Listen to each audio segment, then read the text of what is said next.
Did somebody say WeeaBoots? Because I think I just heard someone say WeeaBoots.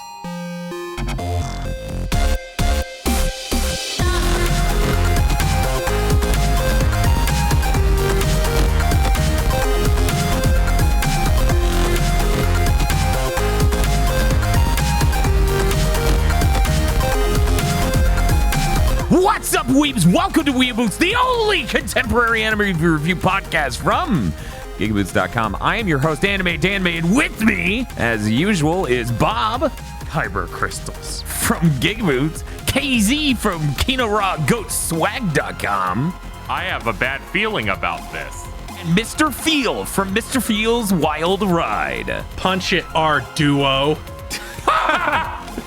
We need your help, Toby-Wan Kenobi. I'm gonna kill myself. Welcome to Star Wars Visions episode of WeeaBoots, where we talk about 9 pitches for series that we got to watch as short films. When Feel said that months ago, I didn't realize how real it would feel in the moment. Yeah, this is more so than any of these compilations that I've ever seen. Yeah, the Animatrix didn't give me this feeling. The Batman thing didn't give me this feeling. But for some reason, this really felt like it.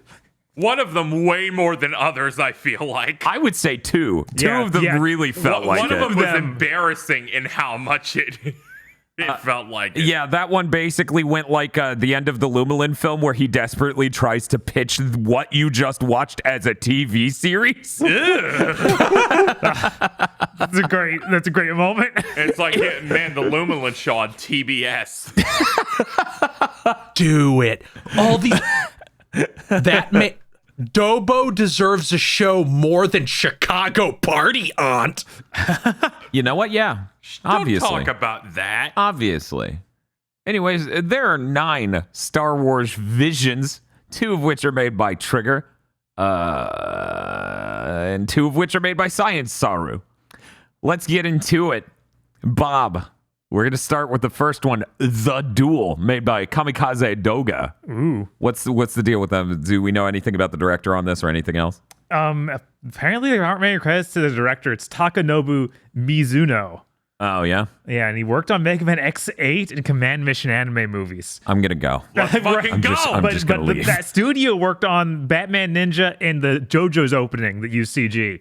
Oh, that makes sense. Yeah, the first 3. Yeah. Yeah. That makes a lot of sense, actually. Yeah, I've seen clips of Batman Ninja, and that stuff looked pretty cool in terms of CG stuff. I hear good things about it. Yeah, and I really like those intros to JoJo's. Yeah, so. those are fucking good. Uh-huh. Especially when you see what it actually looks like and they're breaking the rigged Yeah. arms. It's almost like I wish they had done those for all of them because I like them more than the traditionally animated ones. Maybe when it comes back. Yeah, maybe when it comes back. I'm like, is it going to release before this does? Oh, no, maybe.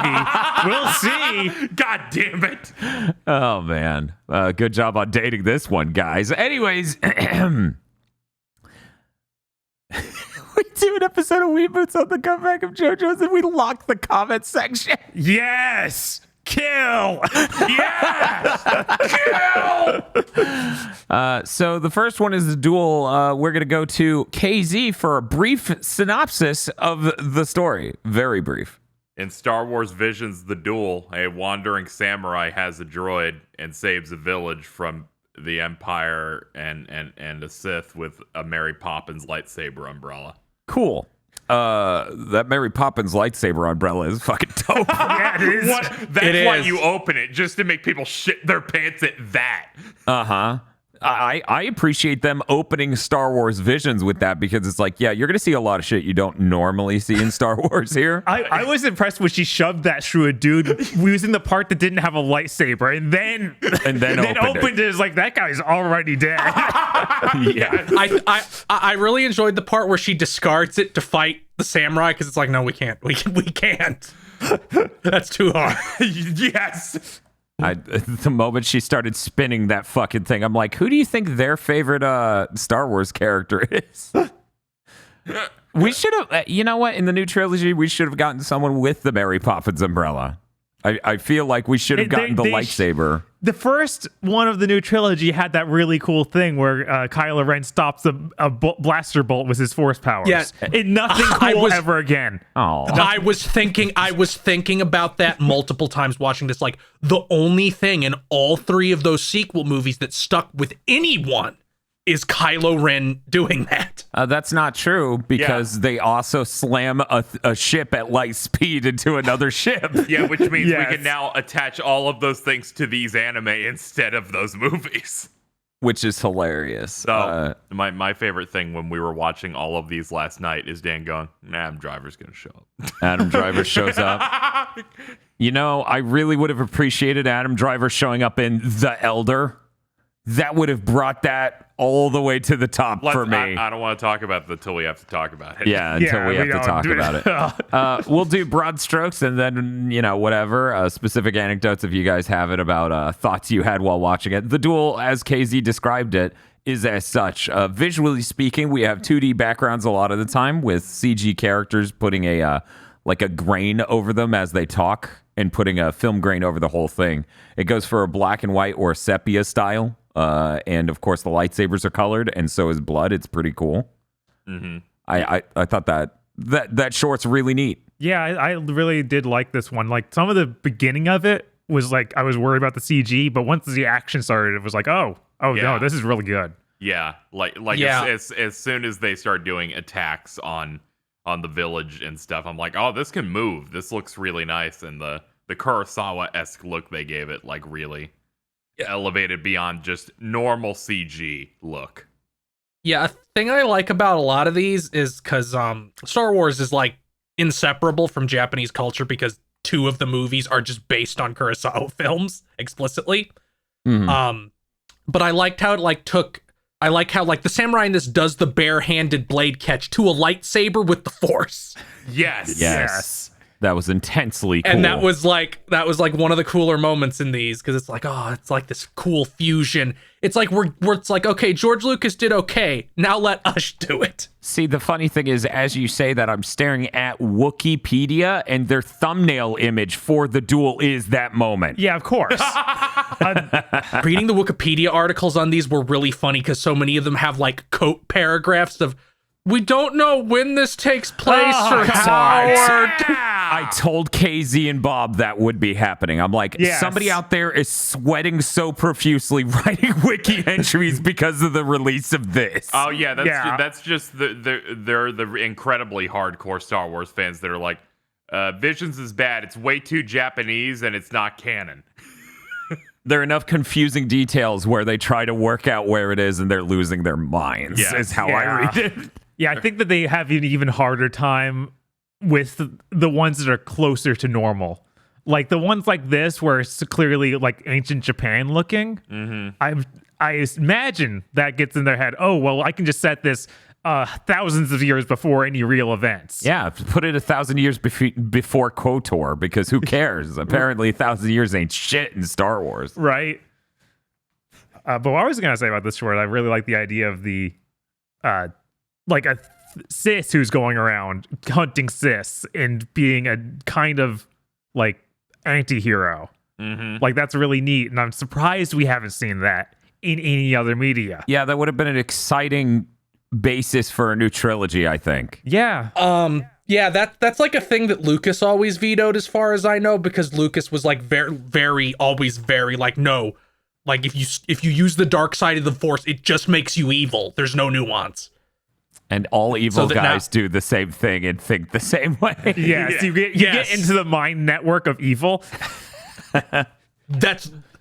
It's like, I'm trying to, because I read his actual explanation once, and it was like, yeah, you're using the power of the universe for selfishly, so it just like makes you fucked up and super evil cartoonishly. I'm like, okay, George. Thanks, George. You can go to bed now. I still like your movies more than the sequels. I don't know what you're talking about. I did multiple times through this go, man, that would have been cool if that was the basis for The Force Awakens. I forget which one of these it's in, but there's one of these where it just implies like, yeah, anybody can become a Jedi if they like meditate and form like a connection with the Force. And I'm like, that's a lot better than it being like a superpower you're born with. Yeah, that was always the worst, absolute worst part of the prequels. That ruined so much lore. It's funny because the sequels seem to lead into that too, where it's just like, well, yeah, she's descendant. It's like, oh no. Yeah, they don't say metachlorians, but they do like, oh, well, she's more powerful because she's related to this, or yeah. I mean, even in the original trilogy, it's like Luke is super strong in the Force because his dad is Darth Vader. It's like there's always this weird theme of like, yeah, if your dad was a Jedi, you're a super powerful Jedi. Could you imagine the original trilogy, like sometime around episode 6 or something, fucking Obi-Wan's ghost comes back to just be like, Luke, my dad was also a Jedi. Just saying that for no reason at all. Goodbye. God. It's just like Dragon Ball, where it's like the kids can turn Super Saiyan easier. Luke, you have a lot of J cells. God, they should have called them J cells. No, then it'd be ripping off Dragon Ball when Toriyama's like, yeah, so there's S cells. One thing I really appreciate about the Duel as an opener for Star Wars Visions is that he collects kyber crystals. Yes. And that's going to be an important theme. Yeah. Keep those in mind for later. No one talked to anybody when it came to making these, so maybe all of these have the exact same things in them. I think the merchant in this one, or the guy who takes them in for a minute there. Oh, yeah. I think he's the one who says, I've got a bad feeling about this. I think that's who said it in this one. This is an important game to play. As it turns out. So we're going to do the thing we usually do on WeeaBoots. We're going to see if people would recommend watching more of this series based on this pilot. We didn't get to watch 3 full episodes this time. We just got this. Hey, Bob, would you watch more of this? Definitely. I'd love to watch more of this. Maybe just a movie. KZ? Yes, because then they'd have to have an episode where there's a lightsaber scythe. Ooh. Like Death Scythe? Yes. Oh, man. That'd be really cool. Mr. Feel. Yeah, I'm with Bob where like I'd want like a Kurosawa-style movie of Star Wars where it's just like all this. I thought this was pretty cool. I definitely would watch a series of this. It has a tone and an angle on it that I really strongly appreciate, which I feel like I need coming into Star Wars now. I feel like nowadays with Star Wars, I need a really good idea for a series to jump in. Yeah. And then this is where Casey goes, you're going to watch the Boba Fett series? Yeah, it's got a really good idea. We're Boba Fett. Look, Boba Fett walks around and fucking kills dudes, directed by Robert Rodriguez. I will watch anything with Boba Fett, even though I didn't think he was even that cool as a kid, because it's really funny at this point. They've spent the last year rehabilitating Boba Fett being cool, and I really appreciate all of it. I really like how the next short we're going to talk about, Boba Fett shows up and KZ goes, I'm going to need Boba Fett to not job in this animation. I'm like, man, that sentence is so much considering you can chop it in half and still monumental task. I know. I'm like, he's being rehabilitated. They even got Boba Fett's current actor, which is just the prequel guy. Which is Django guy, right? Yeah, which is just Django, to voice him even in this anime thing. Yeah. But yeah, the second one, Tatooine Rhapsody. Oh, before we go on, I should say I watched all these subbed because I was sure there would be at least one casting decision that made me roll on the floor, and I was right. And we'll talk about it when we get there. Okay, my casting decision was Patrick Seitz is in like all of them. Yeah, he's in all of them, and so is Michael Sinterklaas. But yeah, Tatooine Rhapsody. We follow a band. Hey, Bob, you're going to do the brief synopsis for this one. So it's got this cute art style, and it's about a Jedi kid who was chased down and had to leave the Jedi Order because, Order whatever. They killed all the Jedi. Mm-hmm. And he's hiding out with this group of other kids who make a band. One of them's a Jabba descendant. Yeah, it's a Hutt. Yeah, he's a Hutt. It's pretty neat. The Hutt gets captured by the rest of the Hutt family because he's not partaking in the business. Yeah, and they have to do a musical performance to save him. And you get to see all these characters in an almost chibi style. Yes, it has a very nice art style. The music's not great, but I was okay with it though. It was kind of funny. You know, it's the one time I was like, you know, if I watched this subbed, I could at least pretend the singing in this wasn't terrible. Because I wouldn't know what Feel? they're singing. Does the singing sound... It doesn't sound great. Like I this was one of the ones. My main impression of this one was like, oh, this is one of the ones people are mad at, and then I almost zoned out for part of it. Remember, these are 15-minute episodes. I really like the part where halfway through we have the tragic moment when their hut is taken away from them, and the main character, Blue Hair, is very, very sad and crying out in the rain. Mm-hmm. And I'm like, Jedi Fallen Order's happening 10 feet that way. Yeah. You can't see it, but I'm trapped behind a door right now. Yeah. It would have been really funny to see anime. What was his name? Derek Lightsaber or something? We kept calling him like It's fucking Cal Lightsaber. Cal Lightsaber, yes. because it's a Cal and then no last name and below it Lightsaber. So Eric was like, I thought his name was Cal Lightsaber. Cal Kestis, I think, is what his actual name is. I think that's his actual name. If you're interested in that, I don't know. I like Cal Lightsaber. I feel like more fiction should name their people like that because Kojima's very good.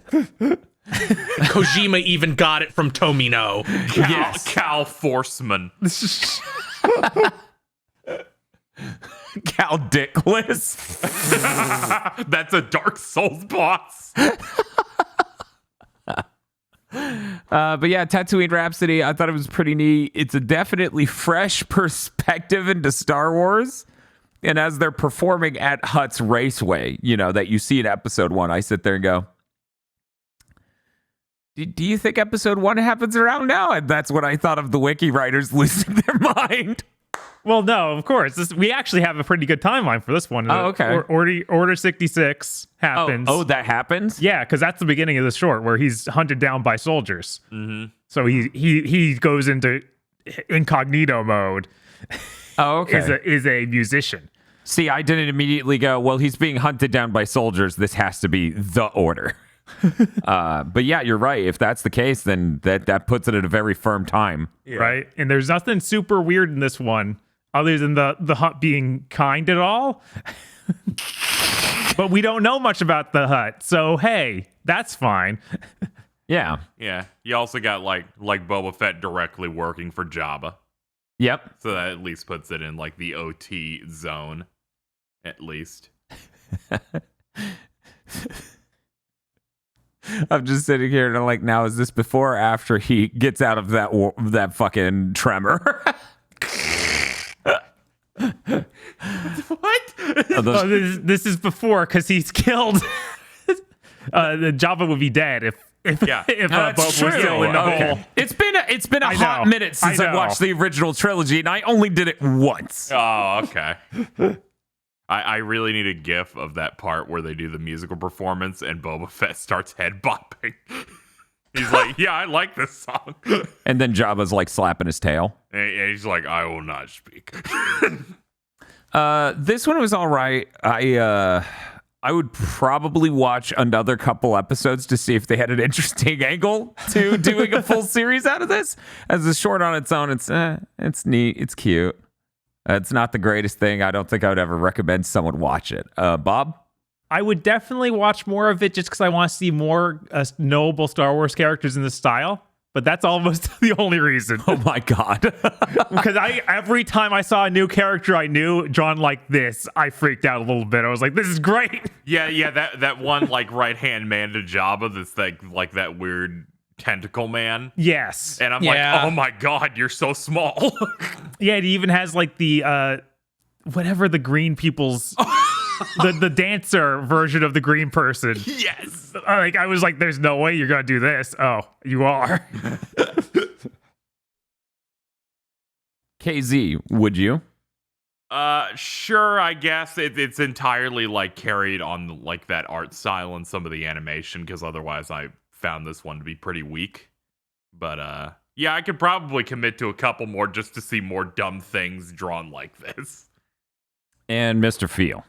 Yeah, I'm with Bob and Casey. Like, I need tiny Luke Skywalker that's voiced by Mark Hamill still. Yes. Like, tiny, huge-headed Mark Hamill. That is definitely the highlight here. Okay, I guess we're going to move on to the twins. Hey, Feel, can you give us a plot synopsis for the twins? Okay, so there's these twins that were birthed by dark side magic, and they have 2 Star Destroyers that are bolted together and have like a Death Star cannon on them.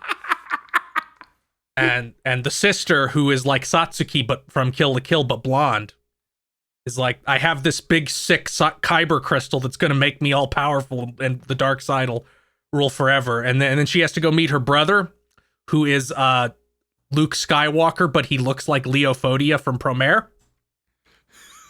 He's like, I'm gonna leave. I have to go to a galaxy far, far away, is specifically what he says. Yep. I'm going to a galaxy far, far away. And then they fight. Because he just gets on an X-Wing and bolts with the crystal, and she's like, no, I'm gonna force grab it, and she rips it out of the X-Wing, and then they have a fight. On top of a Star Destroyer. On top of a Star Destroyer. Which I don't know why people are freaking out. That's normal for Star Wars. They have no idea how space works. Yeah. I don't understand. Why would you need the atmosphere? And I'm like, did you not see Empire? Right? Did you? Yeah. I'm trying to think, like, I don't think that we ever see like a spacesuit in any Star Wars thing. Not that I can remember, and we definitely just don't exist. We definitely have examples of them going into a space. Yeah, they go into the vacuum. It doesn't affect them. Yeah. And that's even ignoring The Last Jedi, where that super happens. Yeah, and they fight, and she's like, okay, we're gonna reference like every single thing in Star Wars in the span of 10 minutes. And and Twink Luke Skywalker wins the fight and takes the crystal. It's really hard to tell if this is the one done by Maishi, right? You can't even tell. Yeah, you can't tell. It's impossible to tell that this was made by the same person who directed Panty and Stocking and Kill la Kill and Premiere. You know, I have to say, congratulations, Feel. You did a much longer synopsis than I would have. I would have said they got a Star Wars Premiere / Kill la Kill, because it is just fucking that. It's real strong. Even just the outfit on the female twin has a strong Kill la Kill energy to Death Skirt. Like, popping out with like the faux Grievous arms is like another thing that's very similar to Kill la Kill, where you could just see a character be like, yeah, I have 6 arms with swords. Yeah. I like it because it seems like a very convincing, like really good looking short that you're like, maybe it isn't Trigger. And then they take off the mask and you go, wow.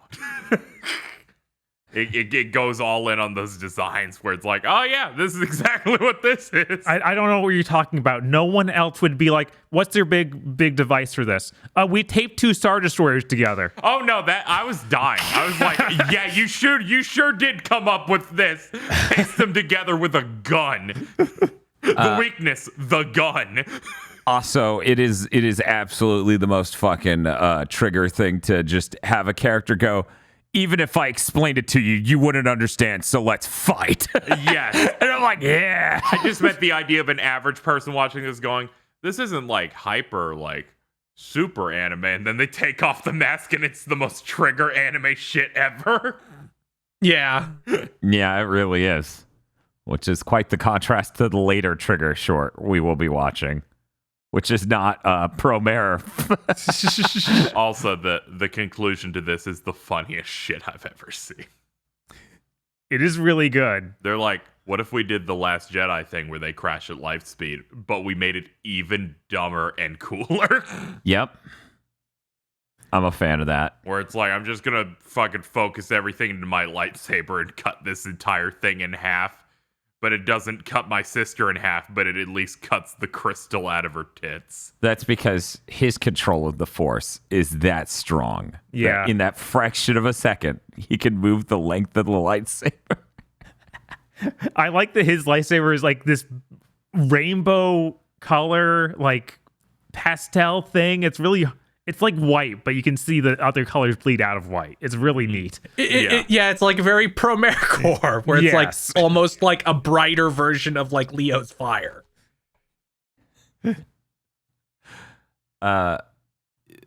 I'm shocked Abrams didn't think to have someone use a lightsaber on top of a vehicle flying past something else. He's not brave. When he's like, yeah, we're gonna use a hyperdrive in the lightsaber, I was like, yeah, that's pretty good. I clapped. Yeah.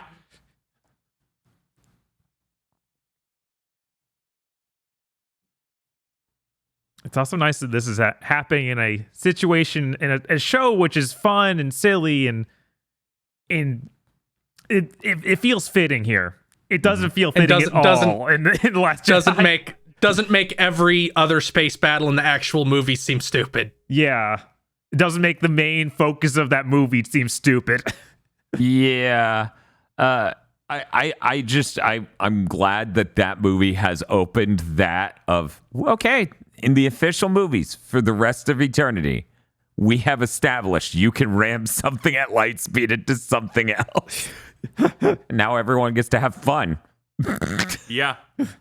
I'm shocked that, once again, that the third fucking movie, that trilogy didn't go, yeah, we're going to need to do that with lightsabers. like that seems, that movie is that stupid. Yeah, right? I'm surprised they didn't up the ante to be like, okay, this fleet of ships is going to ram to a planet to destroy I know, it. right? It's like, hey, he's on that fucking planet. Get him. That would have been incredible. And everyone would have been like, what am I watching? No, they won't be like that until Palpatine's using his Force lightning to stop it. And make a dubstep. Man, No, he uses Force Hurricane and forms a storm that keeps them out. Man, this new Emperor Palpatine's crazy. He just keeps making every ship hyperspace inside the core of every planet in the galaxy. Anyway, for the twins, yeah, I would watch a series based on this. I would definitely watch a movie based on this. Yeah. It was really good. I really liked how extreme as fuck it was, and how very insanely Kill la Kill and pro-Mare it was. I enjoyed it immensely. Bob. Yeah, of course. Absolutely. Would definitely watch a full series of them doing this insanity. And it even has a hook in to be like, okay, yeah, he can go looking for his sister, and that could be a whole series. KZ. Yes, because look at it. And Mr. Feel. Yeah, I'd watch a series. I would hope it would be a little bit less derivative than this short was, but that's fine because it's a short. Like I as long as they aren't quoting the original trilogy every 2 lines. But I need Trigger Palpatine. Like I need to see their version of Palpatine. Is he young? I feel like it would be Raggio, but even more crackheaded than that.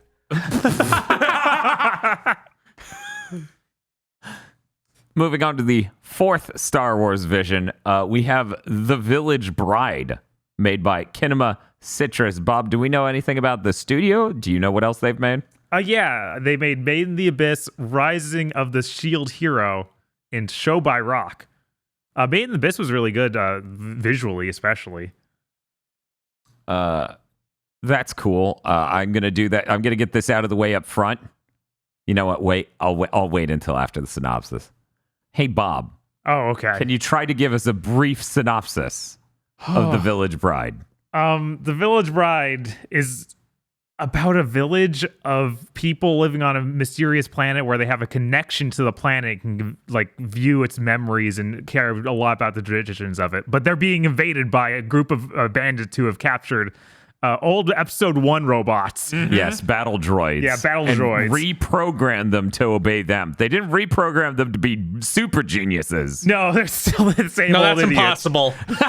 Literally impossible. I would never want them to be capable. These things run on Raspberry Pis. Like, these are not future computers. Yeah, we made a droid army.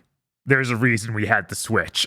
Fucking R2 is sentient. These things are fucking so-called free thinkers. These things run on micro USB. Hey. The Clone Wars cartoon makes them very sentient, but you're still supposed to laugh when they get brutally killed. And I will. Roger, dead. Yep.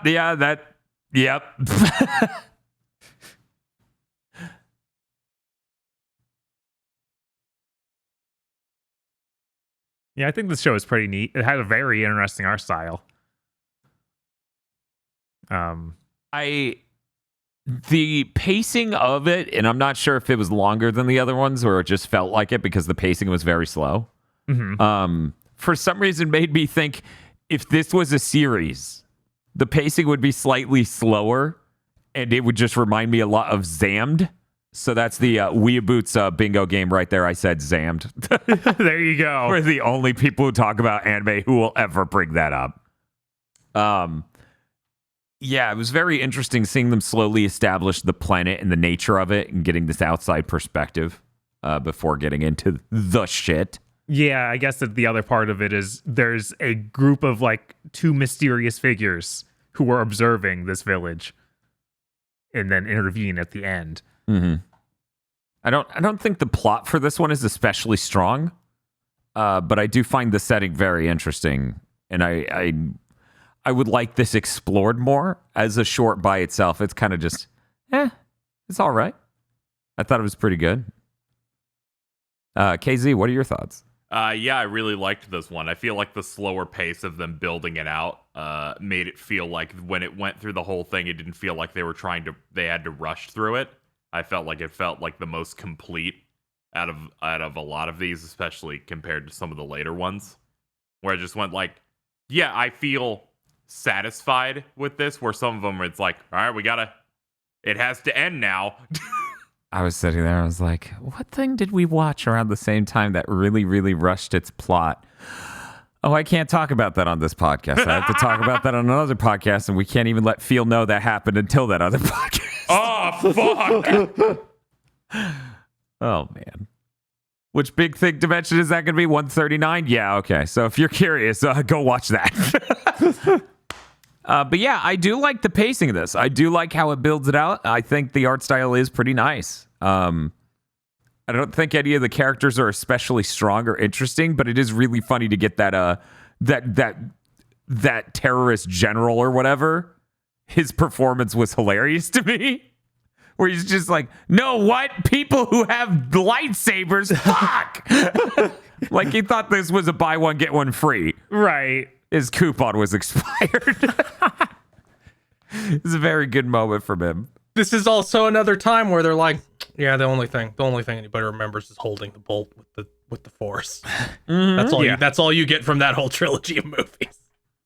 I think that the stuff they had the Jedi for this one do was really neat. Like she had the shoes that let her propel herself super fast. Yeah. And they made her lightsaber it's a katana.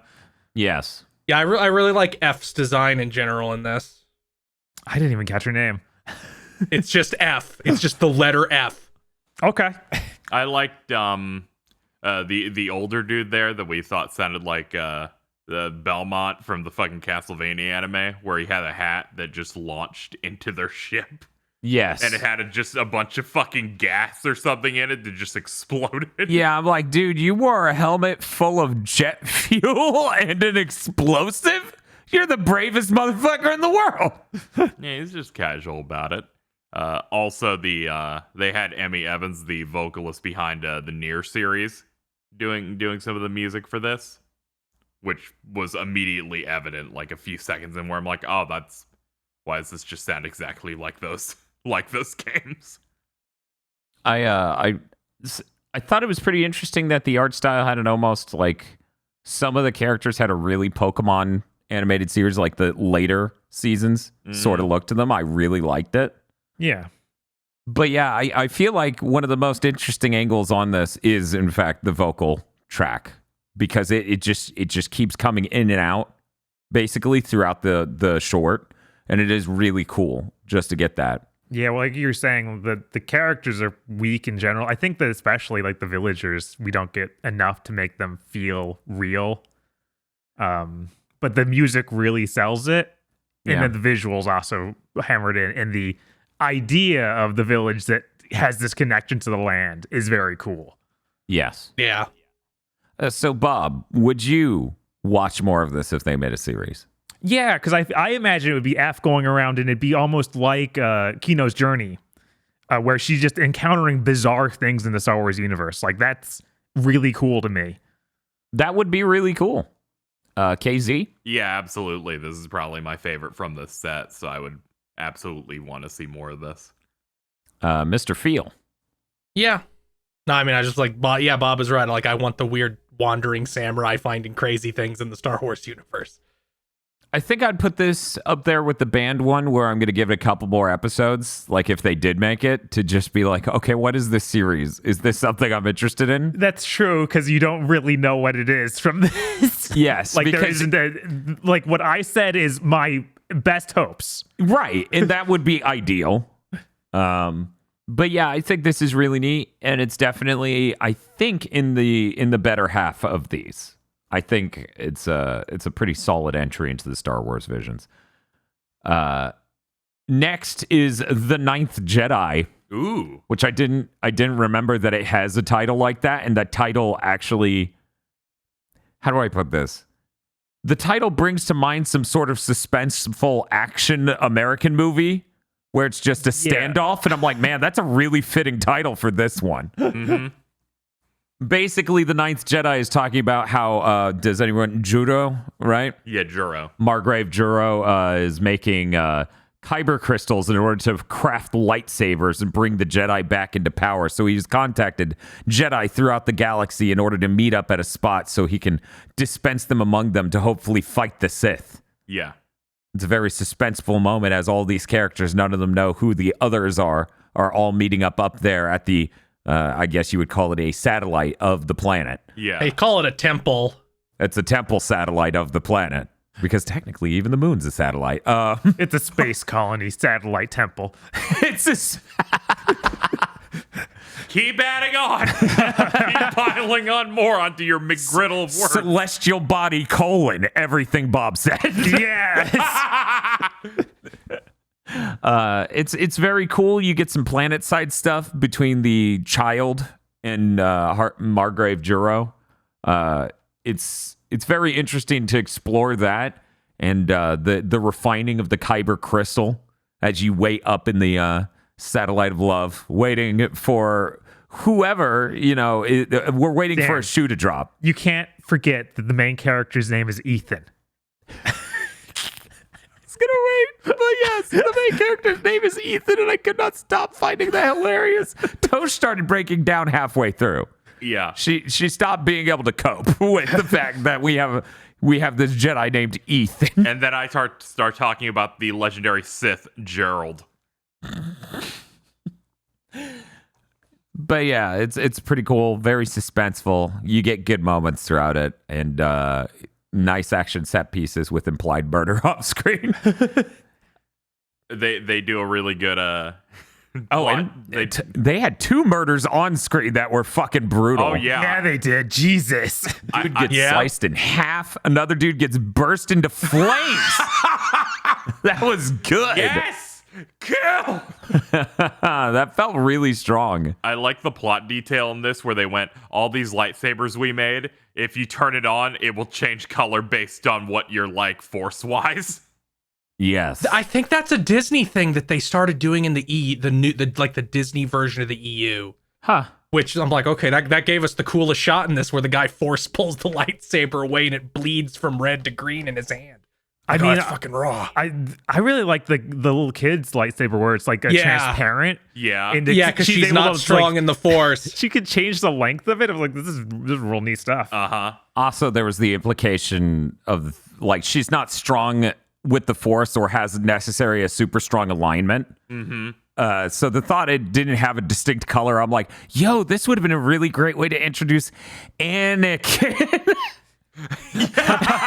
Yeah. Just like, what a cool concept. Whoa. Just this idea of like this person who's like, oh, they're not affiliated with the Force necessarily. Their aptitude with it is questionable.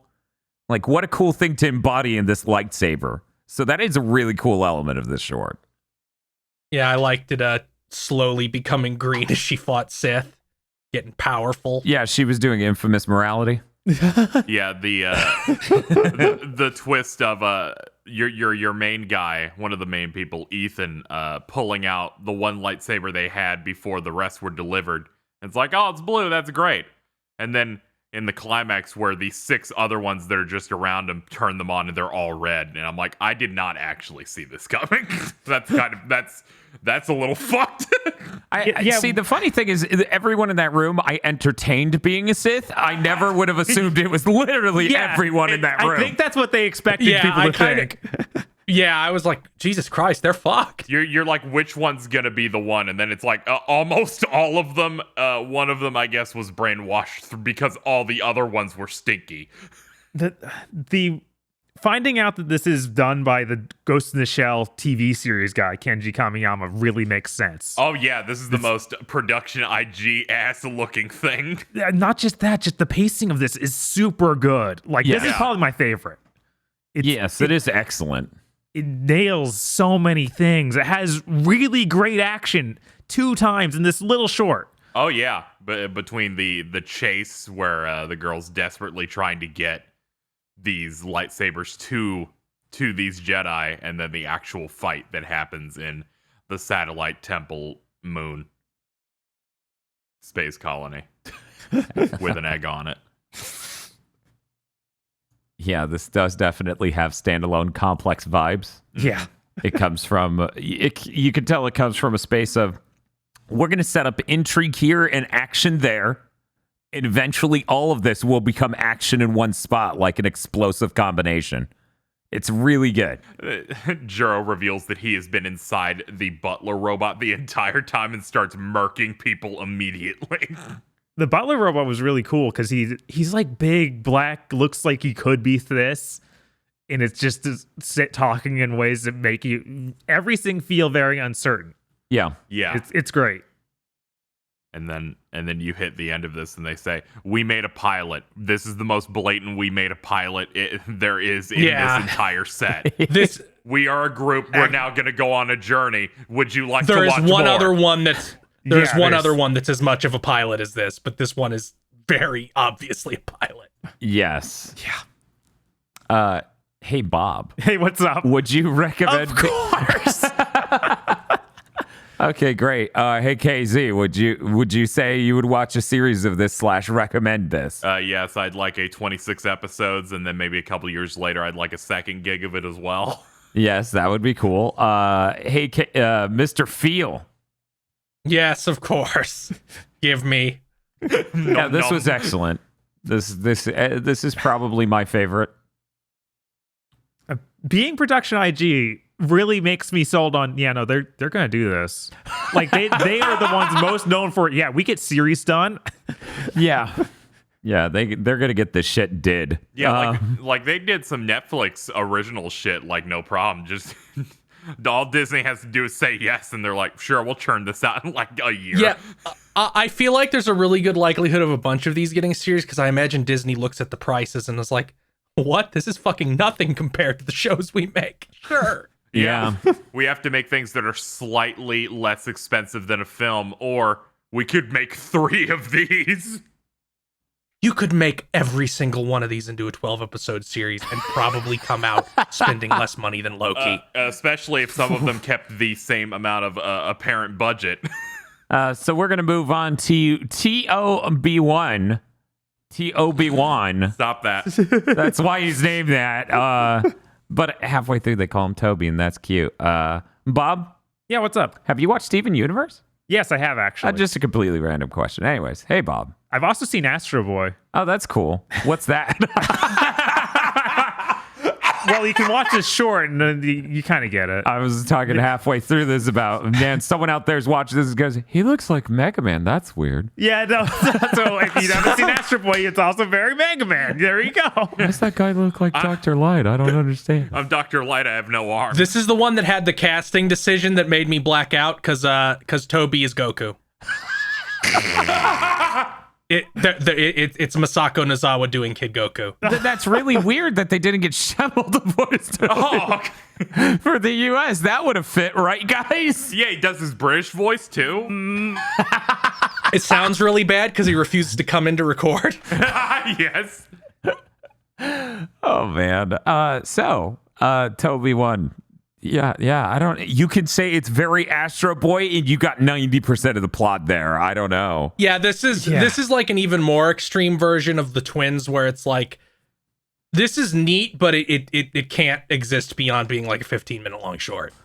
Like you can't expand this. You could expand it to maybe a 20 or 22-minute short that's actually done. Yeah, the audio design in this one is insane. I spent half of it just going, man, that's weird. Man, that's weird. Man, that's weird. We get halfway through, there's a giant impact with no sound, and I go, okay, yeah, that's not done. There are numerous in that back half where just sound effects aren't actually happening, so I can't read any impact anywhere.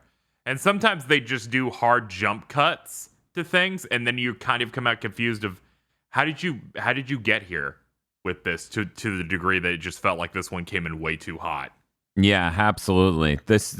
I haven't really seen an anime with audio design this bad. Yes. Yeah, it's weird because I think a lot of the visuals look really nice in this one. Yeah, they do. When it breaks down near the end, it's sad. Because the rest of it's been so good. Mm. But yeah, it does just. I was trying to think maybe they're trying to make it seem surreal, but no, it's just bad audio design. It's rough. It shows you how important audio design and like sound effects are to anything.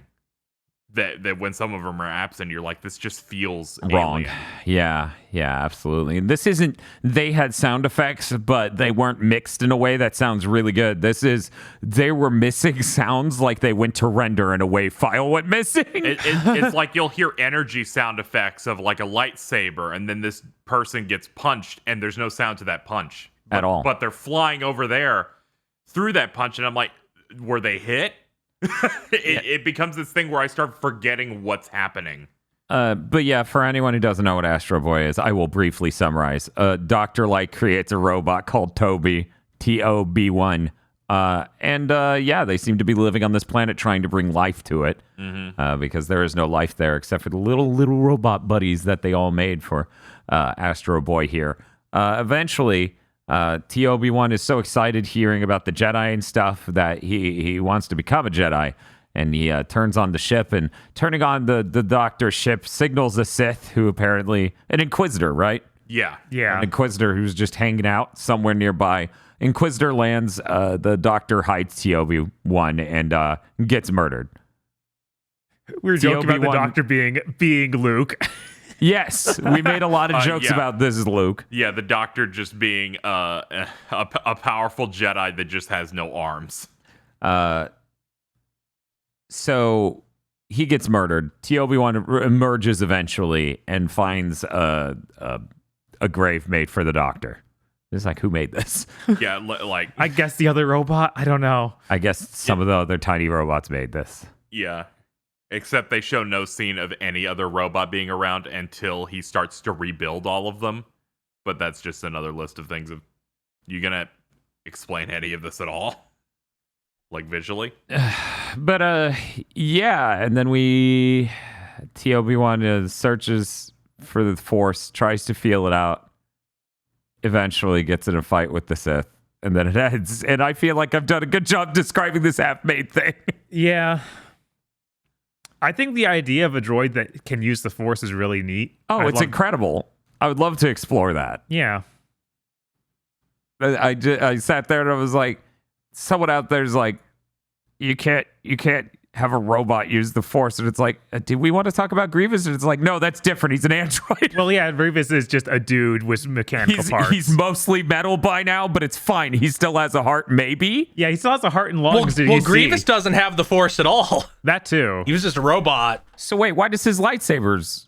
He just stole those lightsabers. Oh, you don't need Force to use a lightsaber. Yeah, like Han Solo uses a lightsaber. Maybe in the Disney continuity, but not in the original ones at all.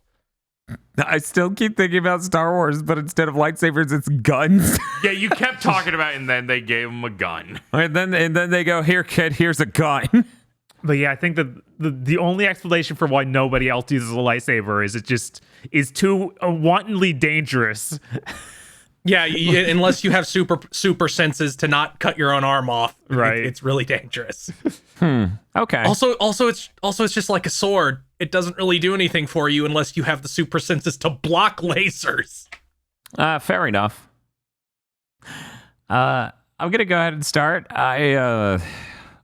This is rough. I wouldn't really recommend people watch it. It has interesting visuals, sure. But this is so rough. Even if they made a hypothetical series of this, I'm like, I feel like you're just cruising for a filler episode because they'll need to catch up. It's gonna be the Clerks cartoon joke. Episode 2 is gonna be the clip show. Oh my god! Where they're like, remember all these great times in episode 1.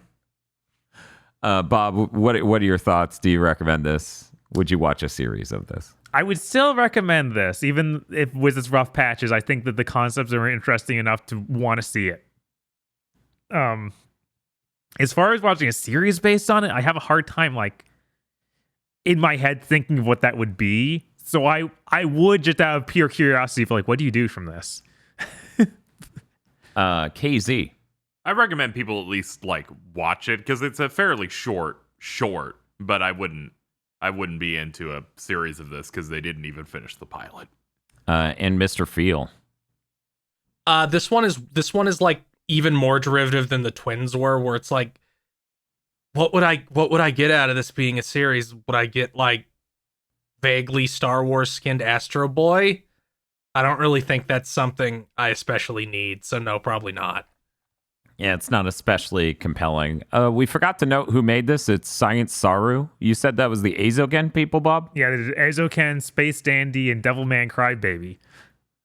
Yeah, and the director of this literally worked on Steven Universe as an animator, I think. I actually had no idea. I just immediately called that out. Yeah. I had no fucking clue. They also worked on Wakfu and Adventure Time, and which I think this looks most like Wakfu. Yeah, that's fair. And then they directed some episodes of OKKO, Let's Be Heroes. Oh, cool. Great. Man, I should have made a bet that this had something to do with Steven Universe because I said that in the opening minute. Yep. Anyway, we're going to move on to The Elder, which is the other short made by Trigger. Dan, I want to take this one. Yeah, I was going to throw it to you. Go ahead, my man. All right, so the basic story of this one is there's a Jedi Master and his Padawan. They go onto a planet to solve some problems. That turns out there's an old Sith there that they have to fight in the mountains. The true story of this is that a Trigger C team had to make something that didn't move, and it basically didn't move for the majority of it, and also had no story or characters in it. When Phil wrote down that there's this director of Turning Girls, I had to go look that up. It's an ONA that they did that's on the same budget level as like Inferno Cop and stuff.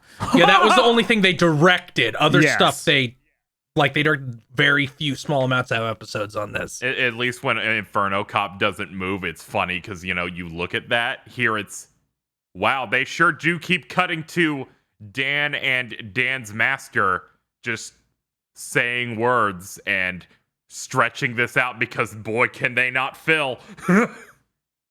Yeah. Yeah, I even... And this feels like it had an opening and then nothing and a climax. None of which moved, but it feels like there was a middle chunk that was deleted from this episode. Yeah, I would have been more down for it if they didn't even find the Elder. Like I'd be okay if it was kind of boring and slow and literally nothing happened.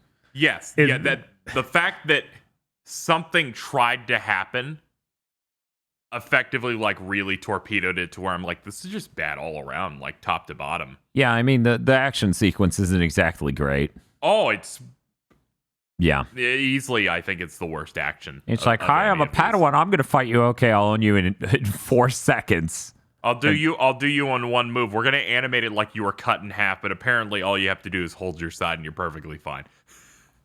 Yeah. Well, yeah, he has little baby lightsabers. They're not real. It's true.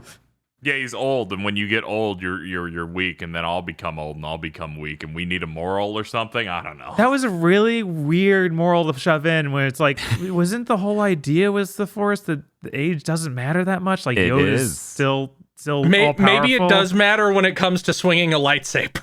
Palpatine. Hey, we never see 30-year-old Chad Palpatine. He might have been a beast. He might have been like end of Bleach, end of Naruto powerful, just doing the most insane, stupid bullshit. He might have been like the Terranort version of Palpatine. Yeah, that's fair. When we got to the moral part of the Elder, I'm like, you get weaker when you get older. And then there's an awkward pause where nothing's being said. And I'm like, so this was about something. Anyways, we need to end this now. Yeah, like I like the idea of like, this is, imagine episode 1. If instead of Obi-Wan and Qui-Gon going to something that was important, it was something not important at all. And we just saw random things of that. Yeah, I liked that angle of it, and I also liked the angle of like, oh, the Master's kind of like if Qui-Gon Jinn wasn't a drunk. Yes. Jesus. Yeah, I think that's a cool angle, but this short sucks. Oh yeah, I was just like, yeah, like none of your good staff, any of them were involved in this. It's like crazy. It's funny because the writing in it reminds me of the absolute dregs of the prequel trilogy dialogue. Not like the part where the dialogue's good, because occasionally the dialogue is good in the prequel trilogy. This just reminds me of, we are now going to talk about what has happened in the driest tone, and we will now go do the thing in our spaceship. And I'm like, yeah, it is like we're saying, it's the most prequel energy of any of these. So they set up a trade block with a blockade of ships. Yes. And I'm just like, "Ugh." Yeah, you were maybe we're about a third of the way in, and you're like, this is the driest thing they've put out so far. Oh yeah, no, it was so fucking dry. Where it's just, they're just exposing dialogue, which I'm like, this would make sense if this is a 50 episode anime and they needed one where nothing was going to happen. Yeah, I feel like a lot of these other ones do, not all of them, but a lot of these other ones do a really good job of having characters express things in a very characterized manner. Yeah. Whereas this just, they read the script. There it is on the ground. Yeah, like no one, not even random villagers, felt like they had a character at all. Yeah. Like everyone is just monotone speaking. I'm fine with extended conversations in a short like this if you're gonna like have them be really expressive and I can get a character out of them besides I took an Ambien. Yeah, even the Ninth Jedi has a ton of dialogue in it. Like this, the next one we're going to talk about also has a decent amount of conversing in it, but the characters are actually like arguing and expressing character. Yeah, you get their perspectives very well through their dialogue. Yes. Yeah, the closest thing we get in this is where Dan is like, I'm the rambunctious youth. It's like, you're very eager, okay. Dan.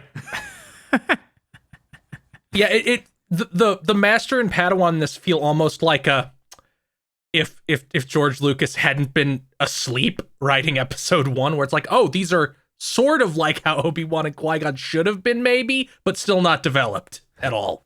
Yeah. Hey, Bob. Hey. Would you watch a series based on this? No. Oh, okay. KZ? When I was writing up my scores for all of these, I forgot we watched this one last night. It was that much of a void. No. Feel. Not based on what they gave me, no. Okay. Yeah, absolutely fucking not. I need dialogue to not just feel like filler. The dialogue here is so dry, and they had so few characters too that speak. I think it's literally 3. It's just the Bastard, the Padawan, and the Sith. Yeah, I don't even know if the villagers actually talk. Yeah, he walked off and talked to the villagers for the audience. Yeah, the other ones were kids like, ha, and then the Padawan winks.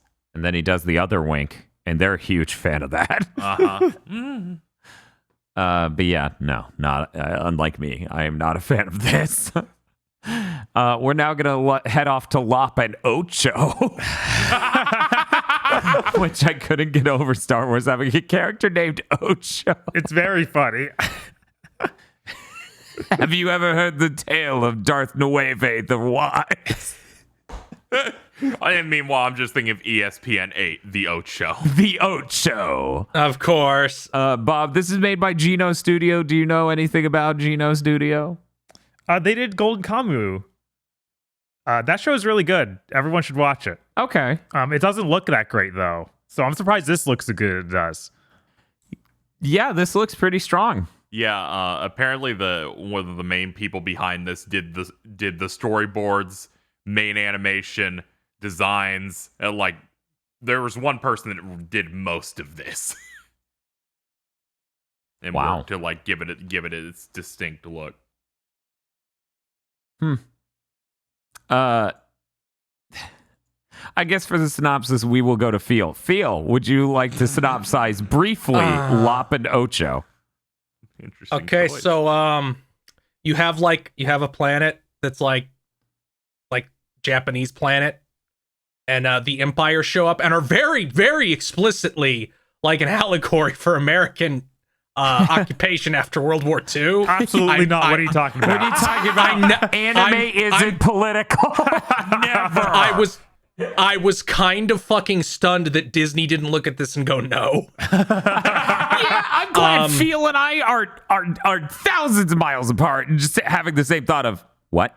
Yeah, don't worry. No executive that watched this understood it. They're like, there's a rabbit in this one. So she's that quirky, yo. So some of the citizens of this world are like, yeah, the Empire's good. They're gonna like, we weren't part of the Empire. I mean, we weren't part of the Republic, but they're gonna like advance us. Cut to factories spewing out smog and slaves. One of the noble families, or like maybe they're like also kind of like the Yakuza, I guess. Save this rabbit alien girl named Lop from slavery and adopt her. And then there is a conflict between the father and his actual daughter over whether or not they should support the Empire, with the father not supporting them and the daughter supporting them. And they split apart as the daughter goes and sides with the Empire, and then he gives Lop a lightsaber, and she becomes a rabbit Jedi, and a bunch of people I don't like on the internet get really mad at this short. Oh, I actually didn't know about that at all. I just really appreciate the part where he's like, my other daughter's a bitch. This is yours now. Yeah, and then the other daughter starts hard coping, going, that's mine. I'm next in line. Like, wait a second. I was supposed to get that. And she's like, yeah, well, you're a bitch, and I love you. You're a bitch, and you took away your dad's only other working eye. Time to get owned. I really enjoyed this one. I thought it looked really, really great. Mm-hmm. I really loved like the visual design of the city. Like I always really like it. Okay, we're fusing like 40s and 50s occupation Japan with like cyberpunk almost. I guess it would be like the Japanese version of like diesel punk. Yeah, that makes sense. It looks really neat. And I really liked like a lot of things, like how fucking evil the Empire dude looked. Oh, yes. Oh, yeah, no, that was good. He's like, I have black eyeshadow on so you can know how evil I am. Was that guy Michael Sinterklaas, or was that someone else? I'm now looking that up because it fucked me up. I'm pretty sure it was Kyle McCarley that did fucking 9S in Nier Automata. Oh, okay. It's funny when it feels like he has eyeshadow on, so you know how evil he is. And I was like, oh, I thought he was trying to tell me he's a fuckboy. I mean, yeah, every guy in the, like, are you gonna tell me that what is his fucking name? Colonel Hux from the sequels isn't the fuckboy? That dude looks like a rat. That dude has a YouTube channel. That was great. I like what they did to like the filters or the compositing to try and make this look like a cell animated thing, where you're just kind of watching a move and it just kind of has an older vibe. It wasn't as aggressive as like say a Megalobox or something, but I did enjoy that. general style they were going for it. Yeah. I appreciate they didn't go full Destiny with chromatic aberration. That'd be bad, yeah. Yes, but I do wish the subs were yellow, just like Destiny. I wish Zavala showed up. God, Joe, so do I. What if the dad was Zavala? Oh my just God. Lance Reddick. That would be way too much to deal with. This short was already good, then it'd be great. Yes, I liked this one quite a bit. The action was good. The story was really solid, and how they built out like this is the sword we pass down, and then it's just a literal lightsaber sword. All the ones that just decide that yes, it's blade shaped and not lightsaber shaped. I'm an especially big fan of. The only part I feel like stumbles is the very end, where it's just like you did a cool X cut on Ocho, and then now she's on top of a ship. She's leaving. It's over. Where it kind of feels like it's Green shuffling. light us. Get the series, please. Yeah. I'll get you next time, Ocho. Yeah, it shuffles off a little too fast for me, so it comes off like it doesn't come off perfectly cleanly. Mm-hmm. But aside from that, I like this one. It's probably like my second or third favorite from this set. Yeah, that Lop and Ocho is yet another one where I'm just like, you really come off as a green light pitch. Yeah, this is the second most one. Yes. Yeah, this is the one. Yeah, this is like the one the most after the Ninth Jedi. It's pretty cool because you get a little bit of everything in this one. You know, you get to see the planet, establish how cities look at an inner level. You know, she's running down the streets at points. It's very, very neat. I appreciate this because it really does cover every base, everything you would want from it, and then ends with a "I'll get you next time, Ocho." And I you know, I'm a big fan of anything that ends so brazenly. Yes. Yeah. Really, it gives you way more bang for the buck than you expect from a short. Like, Yeah. just how many things it hits. What- It even is able. We didn't even cover it. They do a time jump in there. Like Yes, we meet 7 years. Lop Yeah. when she's like 12. Yeah, and she's got the slave like Collar, yeah, the slave collar on. with It's like, with evil red lights. yeah, evil red lights. That's like, no, don't go get in the Ava. Don't do that. Overall, I'm a big fan of this one. I would definitely recommend watching it, and I think it would be really great if we could get a series out of this. Bob, Oh, definitely. Yeah, it's probably my second favorite. KZ, Yeah, I would absolutely like more of this. and Feel. This is like the one I want to get a series the most. I really appreciate when your villain transformation is I'm gonna chop off my hair and then make myself bleed to make makeup. Yeah, that shit's raw. Yeah, I was like, man, that was quick. Yep. You're like, I can make myself a fascist in 5 minutes. We now move on to Akakiri from Science Saru. Bob, you know what? I'll summarize. Go this. for it. From the people that brought you the Tezuka looking one, Toby won. Yeah. Another one that isn't done. Akakiri is a very, very how do you say? It's very minimalist in its story. Basically, we find a Jedi. He gets hurt fighting off people. Atmospheric. Yes, atmospheric.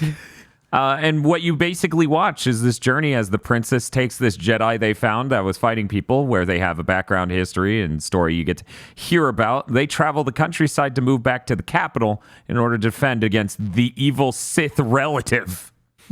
Uh-huh. And then they do some stuff at the end and go deep, isn't it?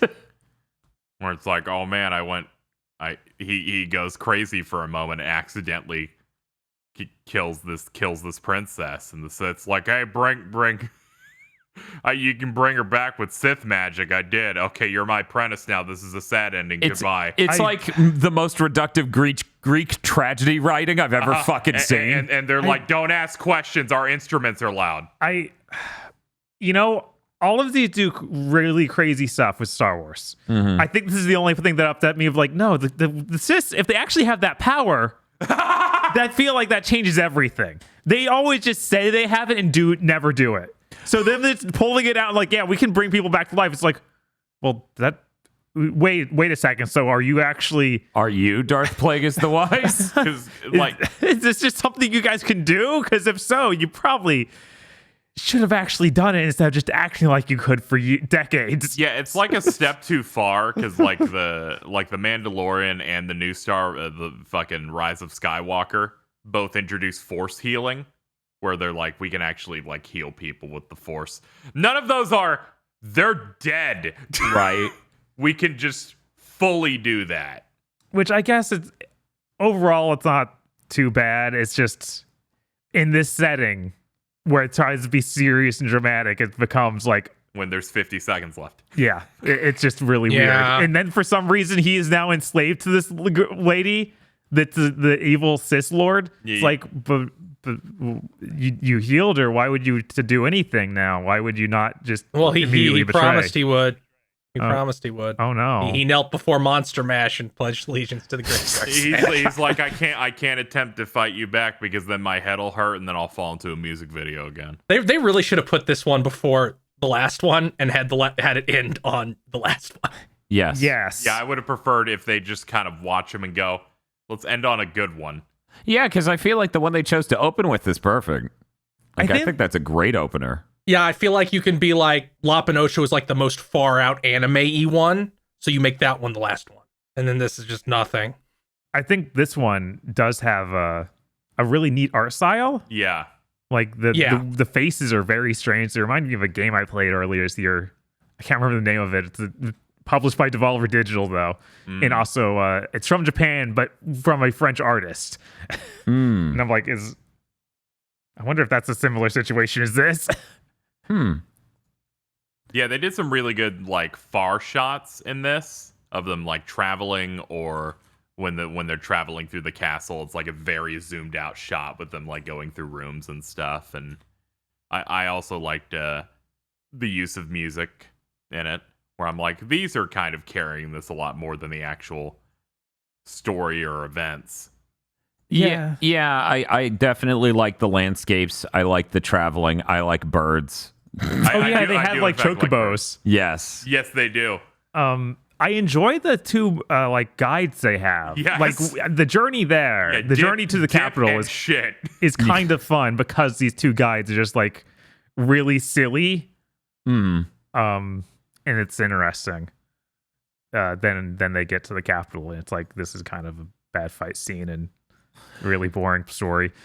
Yeah, it's, as I said, the most reductive. Yo, Greek tragedy. You ever hear of that? Yeah, it really is just that directly. Yeah, it's unfortunate.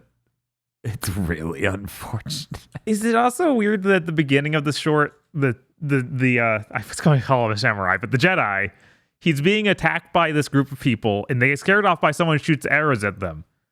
But they make it look as if a bunch of arrows are being shot at them, and then it seems like only the princess has a bow, and the other two were just kind of looking. Well, yeah, that was her ult. Yeah. It was strange. I was like, well, does she have like a group?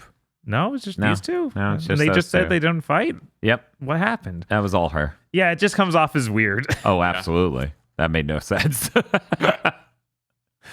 But yeah, it's a real shame that all the cool vibes that come from the traveling and those two characters and all that are just kind of ruined by the story writing. Yeah. Unfortunately, they put this one last, so we got to talk about it last. I don't know. I probably wouldn't watch more of this. I really like the visuals were neat to look at, but I don't need 26 episodes of that or 13 to look at in order to. I got my fill here. I'm good. I don't need to stare at the princess with neither a chin nor a neck any longer. Bob? Yeah, I don't think I need any more of this. Not with this manner of writing. KZ. No, this wasn't even a pilot. This is just a thing. It's over. Leave me alone. Mr. Feel. No. It's really unfortunate. I was digging it for the first third, I think. Maybe even the first half, just that much of it. And then it's just like... Yeah, it takes them a while to actually get in there. Mm-hmm. Anyways, that's Star Wars Visions. Feeling pretty good about it overall, Bob? Yeah, I was gonna say I think this is the highest hitting of any of these compilations of Western IP got animes made. Yes, because the comparisons are what? That Batman one and Animatrix? Yeah, Animatrix. They did one for Dead Space and for God, what is that? Dante's Inferno, I think even got one. Yeah, I forgot to watch those. Did Halo get one? Yeah, Halo got one too. Halo got one. Yeah, and this is like 80% good stuff. Those were like maybe 50 40 if you're lucky. Yeah. So I'm really positive on this. I think it's worth watching through all of them just to know. Yeah. I agree. I think this was pretty great. I think it's a shame they don't have like a home release of it. Yes, because I would. That's, you know, Yeah. the way I like to watch these sort of things where the art style's, you know, key to what I'm enjoying here. Yeah. Give me the 4K Blu-ray. I would say, yeah, it's the best one of those animated things. However, I do think there's a slight detriment here. Okay. And this is gonna be the part where Star Wars fans listening to WeeaBoots get upset. I think the Animatrix was slightly more interesting because the plot in the Matrix and the story stuff you could do at that point in time is infinitely more interesting than Star Wars now. You can tell good stories in Star Wars. None of these had any impact on the overall lore of it. No. Except for the one that upset us, where it's just like, yo, the Sith can actually do that. I don't know. I conceptually you could do stuff with Matrix that's cool, but I feel like there's only one or two of those that I was like, yeah, this is actually cool. And the rest were just like, man, you sure did a thing. I think there were story elements in those that actually did affect the world building of the Matrix. Yeah, and I think that's why I like this more of it. It doesn't matter about the overall thing of it. It's its own. It gets to be its own identity. It's fucking within Star Wars. No matter what you do, you're throwing a coin into the ocean. Yeah, right. That's how it feels, anyways. Unless you're like, and this is what happened to Luke. Which, Yes. oh man, that would have been weird. That would have been great. KZ, how do you feel on this collection? Overall, I really liked it. There are some that were particularly strong. There's only two that I'm like, this one's unfinished and this one's bad. The rest of them, I was either like, okay, to really, really liking. I wish they would do another set of these, of bringing in more studios, because clearly they doubled up on a couple of them. So I just want them to bring in Sunrise so they can do something with starfighters and ships and mechs and stuff. I feel like that's something that they didn't do too much of in this that I feel like they could do now that they made 8 episodes about kyber crystals. Kyber crystals very cool. They are very cool. Good And luck as it turns out, all of them went, no one does kyber crystals in the media Star Wars. We should do it. Good luck finding a single Japanese animation studio who's like, no, we're getting Star Wars and we're not making lightsabers. Are you stupid? Of course, absolutely. I don't blame any of them. They're like, of course, we're gonna fucking make it about Jedi and Sith. Yeah, I don't know. The kyber crystal thing's really fucking cool. I thought it was funny, where it was just like, yeah, there it is. I was kind of fucking shocked that none of the movies went into that heavily. Yeah, even the freaking Last Order, it was like, yeah, that's cool. Let's do it. Fallen Order. Sorry, Jesus. Yeah, I go can't into remember that mine and just start grabbing Last them. Order is what Palpatine says his thing is in Oh, fucking no, Rise it's of the Skywalker. final order. Oh, that's right. God. So, Mr. Feel, about this collection. I really liked it. I think they should do a second season and give like 3 or 4 of these money to do, 6 to 12 episodes. Yeah, this is our new cartoons. They're just every now and again they're going to do a bunch of pilots and based on how they're received, make a series. That's great. That would be great. That'd be really exciting. And it's just like, the La Pinocho one got the first one greenlit because it had the highest amount of engagement. Which effectively gave it a 50-episode show for some reason. I'm going to be honest. When certain people said that people online are mad about La Pinocho, all I could think about was the Sith resurrecting the person in the 9th one. I'm like, really? You're a Star Wars fan? Oh no! They're much more mad about a furry being there than that's so fucking lore stupid. thing. That's insane. Yeah. It's like Chewbacca's stand right there. Come on, guys. Chewbacca's not a furry. Yeah, he's like a golem thing. I'm thinking of every time it's like, Chewbacca's not furry. I swear, I'm fucking crying. So, yeah, they really need to greenlight these. I think it's worth noting that Loki was $25 million an episode, and The Mandalorian was $100 million a season. So I think they could spend like half that and get a couple good shows. Yeah, that's fair. And I really hope they do that. That would probably boost the signups for Disney Plus pretty heavily. Is it really 25 million an episode? Oh yeah, of course. That's what they reported for Holy Loki. shit. Dude, that show's 6 episodes. That's $150 million. That show stars, what was it, Owen Wilson? Yeah, Owen Wilson Loki. and Tom Hiddleston. Exactly. Fucking, of course it costs 25 million. Yeah. My brain went, yeah, this is the one that looked the best. It did, yeah. You know, I'm signed up for Disney Plus. I gotta go watch Loki. It's apparently $25 million an episode. It must be really good. It's got Owen Wilson in there. He doesn't say wow, but he says at one point, how? How? And I fucking cried. Yeah, it cost twice as much as Jupiter's Legacy, that show nobody watched. Stop talking about it. I can't. When I go to Netflix, there was like a month where it was like, please watch Jupiter's Legacy. We spent $12 million an episode on this, and no one knows what it is. The theme song for WeeaBoots is Android by Lukhash. You can find a link to go buy it on iTunes or Bandcamp in the description below. If you'd like to support podcasts like these, then consider becoming a podlord over on patreon.com/GBpodcasts. This month's GigaBoots executive producers are Esme, E. Lee Broyles, Starfalcon, Spaceman Spiff, Red Blaze 27, Brendan O'Sullivan, Dobo Muito Real, Ace Gundam Pilot Adam Admar, Cooper Tank, Zilter, and Virmvarm. Thank you very much to our executive producers. And also these gamers. If you want to be a gamer or ascend to God Kinghood, then head on over to patreon.com/GigaBoots today.